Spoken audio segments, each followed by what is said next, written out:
കാറ്റിലും മഴയിലും ചെറുപുഴയിലെ ഖാദി കേന്ദ്രത്തിന് മുകളിൽ മരം കടപുഴകി വീണു. ഇന്ന് പുലർച്ചെയുണ്ടായ ശക്തമായ ചുഴലിക്കാറ്റിലാണ് മരം കടപുഴകി വീണത്. ഷീറ്റിട്ട മേൽക്കൂരയുടെ ഒരു ഭാഗം പൂർണ്ണമായും തകർന്നു. ഖാദി ഉൽപ്പന്നങ്ങൾ മഴ നനഞ്ഞു നശിച്ചു. റോഡരികിലെ കൂറ്റൻ മരമാണ് ഖാദിയുടെ മുകളിലേക്ക് വീണത്.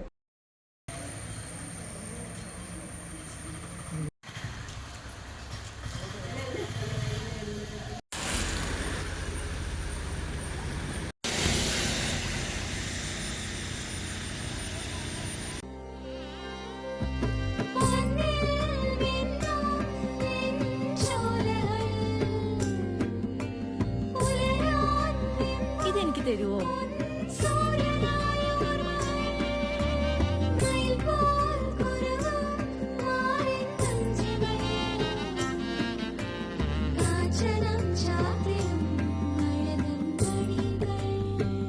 ചില ബന്ധങ്ങൾ പവിത്രമാണ്. കണ്ണും നിറയും മനസ്സും നിറയും. സ്വന്തം ജോസ്കോ ജ്വല്ലേഴ്സ്. ഇനി സംശുദ്ധമായ സ്വർണം ചെറുപുഴയിൽ.